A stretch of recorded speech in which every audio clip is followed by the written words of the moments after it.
We're over on the eastern edge of New York State. We're headed towards Greenwich, cutting edge. They're having a get-together tomorrow, which I'm not going to be able to attend. And it's kind of like the end of the trip where I took Greg Wade around, and he's there now. Brought him to the airport. He got a rental car, and he's free. I've got to get back. I'm in a situation where I need to get back to the home. So we're going to spend a little bit of time there, and head out, and we'll see how the day goes. But this area over here is one of those places that's just beautiful. Very, very underrated. Very much agricultural, and there's some forestry industry as well. And it's outside Albany, outside Saratoga Springs, where the famous horse operations are for the racetracks.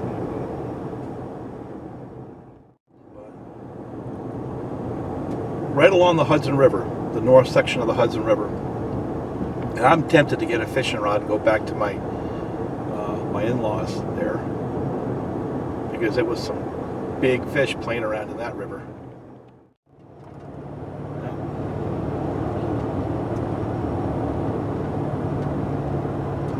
Yeah, right here.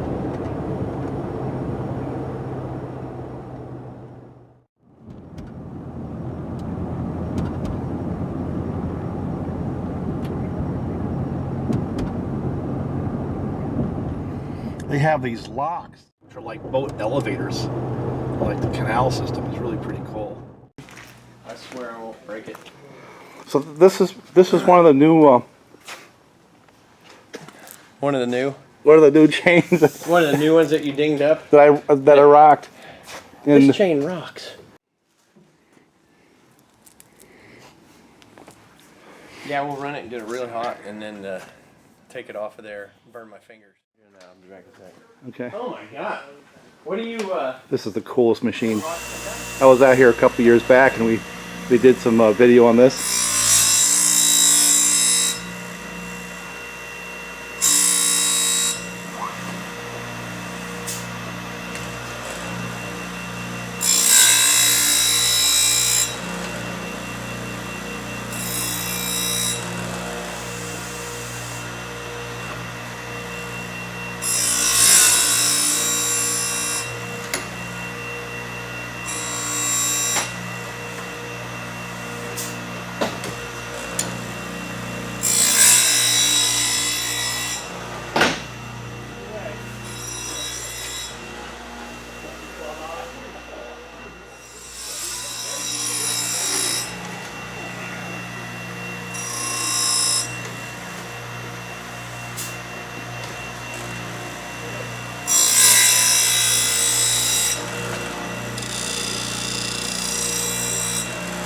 You know, ever like a little kid watching a fire?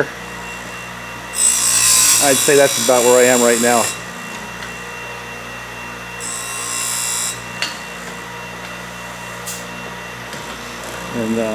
And he was gracious enough to humor me to take that chain and bring it back to life. See that is the cutting edge. That is the cutting edge, yeah. Right there. Old father come in the shop one day. There's never a dull moment at the cutting edge. Yeah, Right? that's good. It's just a store full of puns. So how are the 6100s working out? Good. That looks like a nice saw to me. One of the local dealers has got one on the shelf. He's got one saw on the shelf. So I was talking to him the other day, and he said, I'll sell it to you. I'm sure you will. That's what you do. I didn't realize they got the 73 and the 79 recertified to make it a little longer. I heard that. That's what he was saying. That's pretty cool. So you don't even have to go to all that crazy electronics. They got them certified. How does that happen? What do? They submit it to one of the many government agencies and they test them? I don't know. I often... Usually certifications require a course of testing fee, donating the product to be tested and destroyed or what have you. And the testing fee is the key? Yeah. I see. like with roll bars on tractors. Yeah. When they have to certify a roll bar, they have to donate a tractor that's going to be totally destroyed and pay for the testing. If you think about it, not having to retool for a whole new model and get into a whole new technology, I think they should keep paying that fee. Probably save them a lot of money. Just think of all the hassles you don't have to deal with, ingesting a whole new technology. I'm sure because of the electric side, the brownie point thing helps too. And I can remember back in the the 4-cycle units were generating credits when they were letting them do credits. I don't know whether that still happens, but it was kind of the automotive industry was that way where you could like a Prius was worth X amount of credits, but the Tundra with the big motor in it was dirty, so it used up credits. Didn't even think about the credit angle on the battery stuff. Didn't even know how to think about it. Yeah, I don't know whether that's possible or I don't know. I mean, it could just be talking smack. Yeah. It might not be a possibility anymore. I'm not saying most of the tools in the OPE probably does have to count for something. Well, but even the OPE tools that are battery, maybe if they have to count for something. I would think, but I don't know. Well, we're back here at the cutting edge, and this is the day before the big event. And I don't know if I've said it, but I'll say it again if I did, this is the premier dealer for the Makita brand, or it used to be the Dolmar brand, at least in this part of the world. I know there's someone going to argue about that if they sell it somewhere else, but they've got a new sign, and I think that's really cool.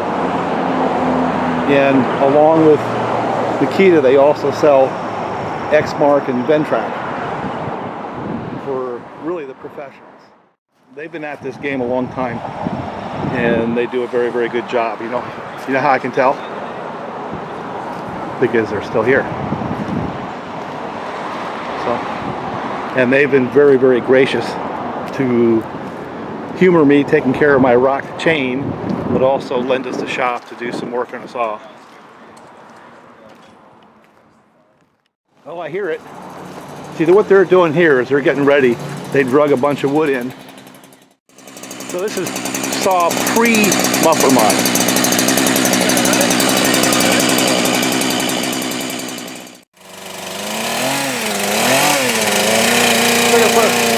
First half of tank, you've got to burn out all the oil that we have inside there.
We now have somebody new who's trying to venture into the saw modification business. Venture? Yes.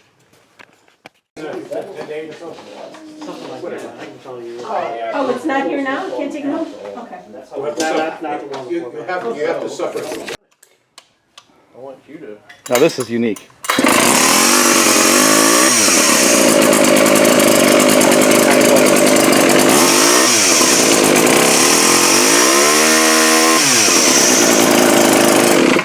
That's unique. That sounds good.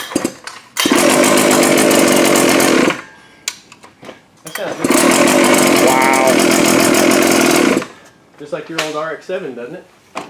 RX-7. From back when you were in college? When I was in college, the ones I wished I had. Yeah. Yeah. Like The ones rich I guy in college had, and he all looked at that and said, What the heck is that? yeah. How do you adjust the valves on that? Well, yeah. No, the same. on your wankle, Well, I was going to say, probably the same as you do on that. right?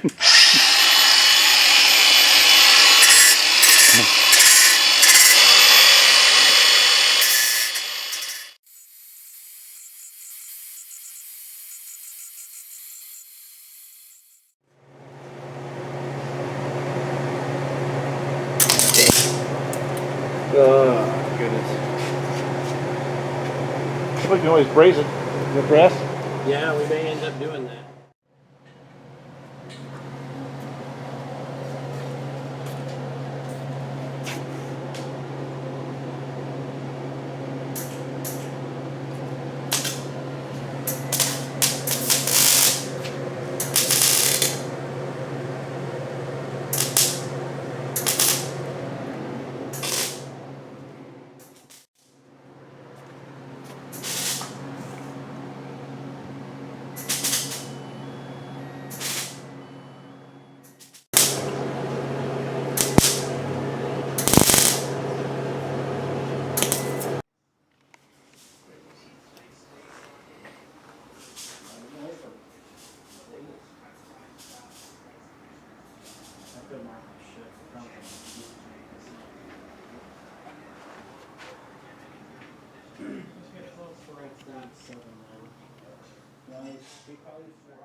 Like for everything that's done.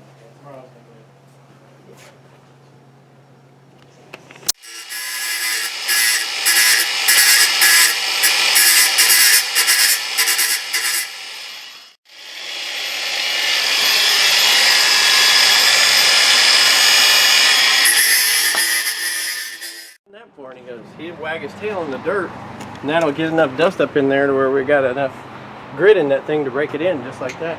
And I was like, oh my god. I was gonna let that dry. You want to try on it? All you gotta do is let it dry, is put it on the saw and fire it up. Busy day at the shop.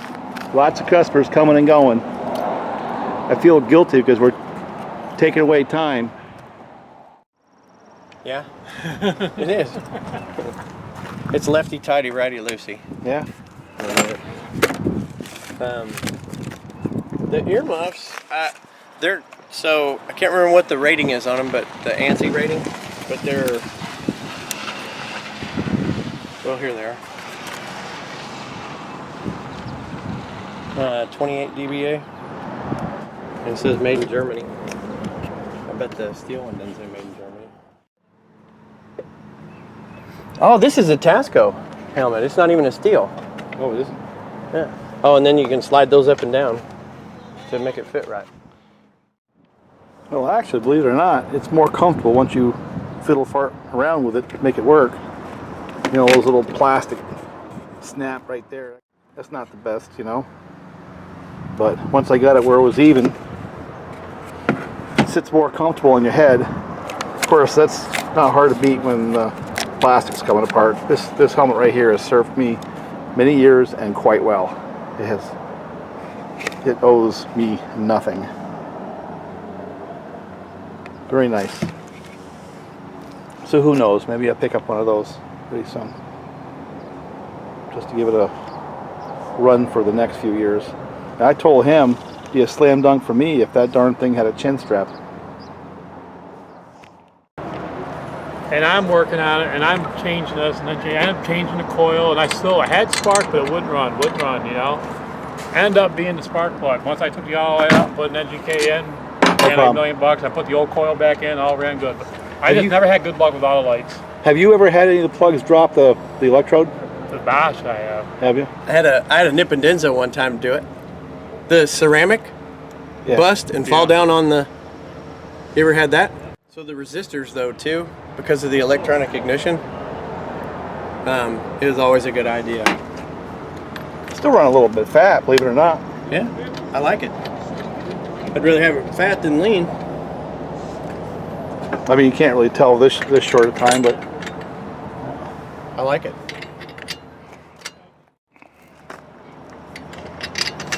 got a lot more carburetor on it, and that'll let it rev.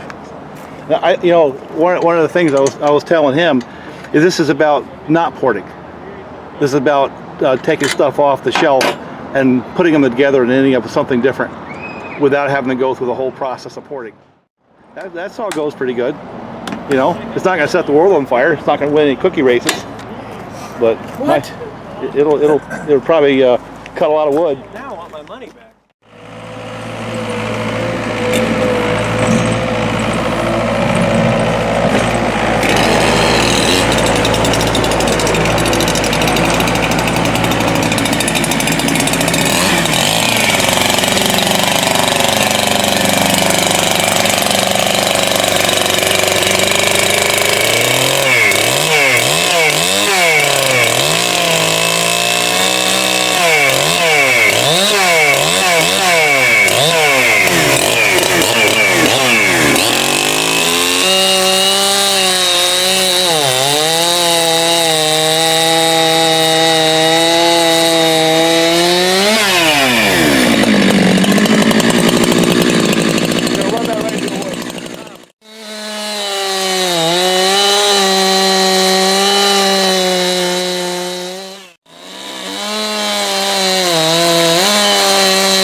And so he just did another muffler mod. Geeking with Greg.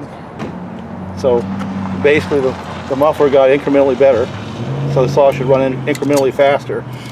And now this is a chain that's been modified too. This is a modded chain. That's the one that was in the machine, wasn't it? Or is this the one that was in the That's machine? the one that's on the machine.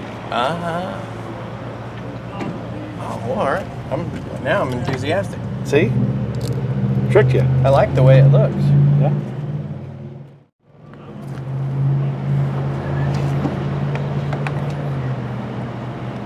You know what I may do is Go out and get lunch and go fishing?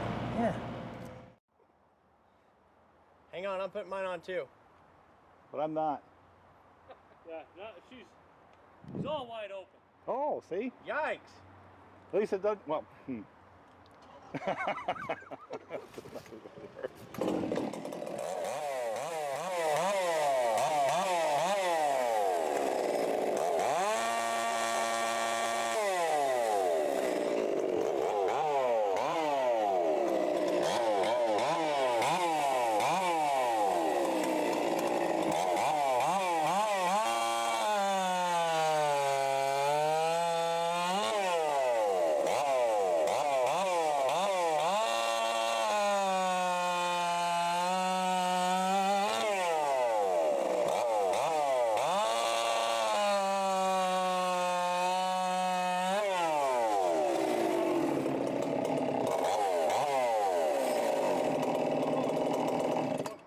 More? No, we could do one more, but it's about 3.5. It's about the same. Is it?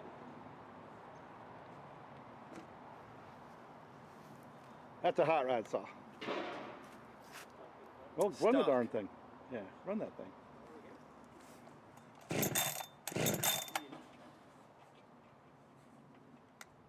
Scott run it before we put the pipe on it?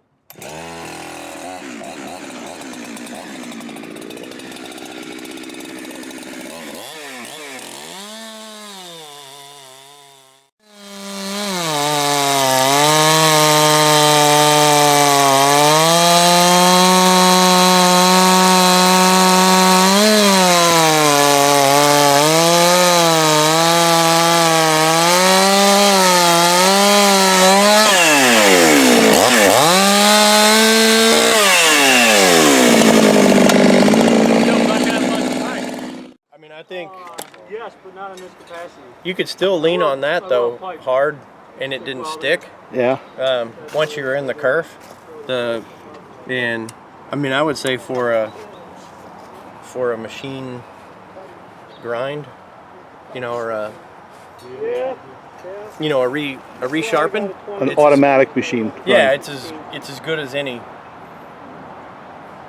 sharpening you would find versus somebody who was hand filing that was a. Yeah, cut pretty good. The Obi-Wan Kenobi of hand filing. Yeah. You'd get a lot of work done with that in a day.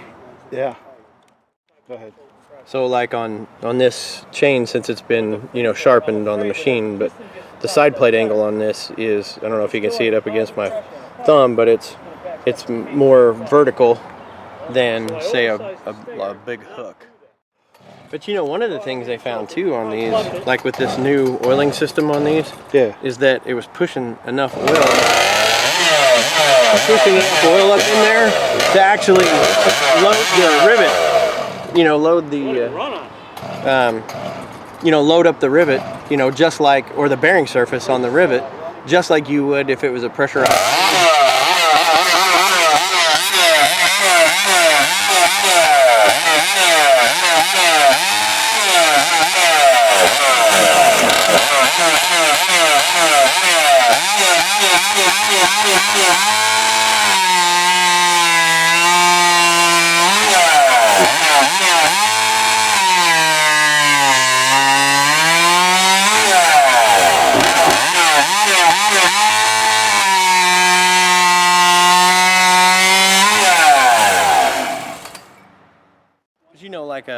How on a pressurized lube engine, when it pressurizes it, and creates the film around the bearing surface, on the rod and the crank pin, they found that on this too, like a chain that, let's say had been sitting there and the oil goes away. Yeah. Well, when you start it up and run it and it lubes the chain back up, that the bearing surfaces then get lubricated again. And it actually tightens the chain because there's lubrication.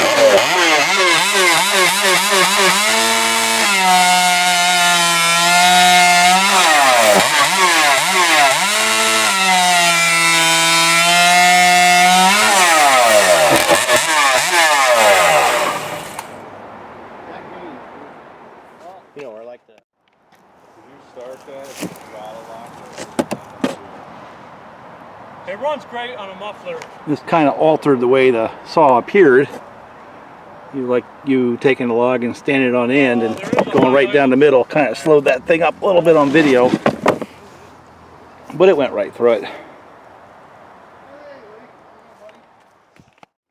So 50.5 cc's, closed port. Okay. 13.5.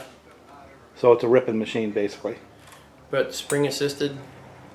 Plus it has the easy to start coil in it. Okay. So it'll start on, you can, about like that, and it'll fire.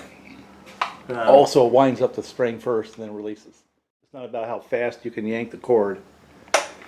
Okay. It's about how slow you can pull it and get it to go. So it's got touch and stop just like the auto tunes. Okay. And then you can go full, so it's full up to start with the throttle lock on, start, and then kick down. Then when you touch it, it kills it. Okay. Or you can lock it in the off position. And these are magnesium crankcases. Oh, very cool. I'm trying to think what this thing weighs. I want to say 10.5 with the bar. Is it 10.5 with the bar? Yeah. But the thing with this dude is, The cheat sheet right behind you. well, it's 2.9 horsepower. Yeah. But feel it. You see that? I can do it. That's a victory. But I mean, it's magnesium too. It's a 43cc magnesium full crankcase saw. What was the predecessor to that with the other brand? Well, it was a 401. Okay. Was what it was. And it was old. The saw that was before this was they made it back in the Sax Delmar days. Yeah. This replaced. That's how old the other. So that's a new chassis. Yeah. Okay, that's what I was looking for. Yeah. But it took that long for them to. I mean, the other one worked well, very well, and then when they came out with this series to replace that. Am I going to get you in trouble talking about Makita with an Oregon shirt on? I don't think so. Good. They're one of our best customers. So. What's the deal on the 3200? I forget. That's LPS 32cc. Oh, okay. So it's on its own chassis though. It's not the same as the 430. Got the 3200, 3201, 3500, which is 35cc version Of that. 3601, which is new generation sub, and it goes to 43. Okay. You could get that saw in 3 different colors. That red one, Yeah. a white one, and a silver one for their anniversary edition saw in the 112.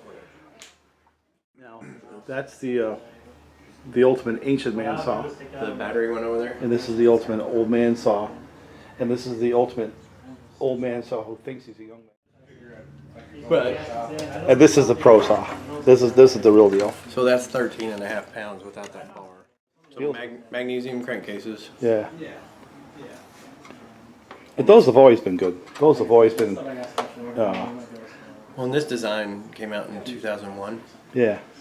so that's how old. It doesn't matter when it came out. I know. I was saying though, it stood the test of time. There's a witch out here somewhere. Yeah. This is Greenwich. That's one thing we learned today. Yes. Is that the witch? I don't know. I think it's a bear. That's a bear. An eagle. And this is Greenwich, New York. Oh, there it is. See? There she is. Greenwich, New York. Yep. And I was telling him this has got to be one of my favorite shops ever to go visit. You know? Very interesting stuff and great people. So that's the one thing. When you come to a shop like this, there's always interesting stuff. So the saw on the bottom. Here, let me come over here so I can see it. Sorry. So the 116 on the bottom. When they did the joint venture with McCullough for Australia, is that 118 McCullough on top. Oh, kidding. And there were a ton of Dolmars in the McCullough lineup in Australia. Oh, by the way, while we're sitting here chatting, one thing we have to clear up is it's not a 51.4 top end on that, it's a 50. So the saw we were running, and I was chattering about being a 51.4. Well, as usual, we're at least one digit off. You know, the old clutch is slipping upstairs. Oh, wow. So I guess, yeah. So the 6800 is the last version of the 120. Okay. And so that's a 68cc. That was the 268 Husky competitor. Okay.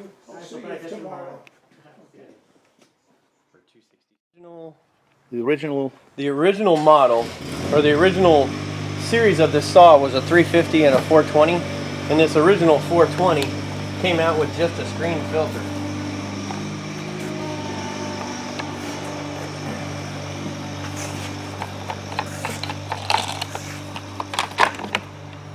So it had just the screen, Yeah. and then they went to a 421, and it had you get the screen or the flock Okay. set up in it. And that was the big difference? Yeah, and then there's some other differences in the hood, I think, weren't there on the 421? Some cooling. Yeah. And then, so the 4300 basically is just the continuation of this saw, or in its newest version, if that makes any sense. So there's what the... Is that a customer saw? It's customer saw. Okay. He's supposed to be here today. Can't you retro those or something? There was a kit, yeah. Actually, Extreme Late Model 420s had this Squadron hood. So the kind of thing that a hack could do, I know a dealer can't do, is those are cat mufflers. Okay, so all that's implied. I know they have the same setup in, well, Yeah. but I mean, when you're there, depending on what kind of production runs going on with cutters, it literally looks like somebody sitting. How many in this, strokes a minute? just sitting there shooting these things out the window. Like that? Yeah. I've seen little presses do 4,500 strokes a minute.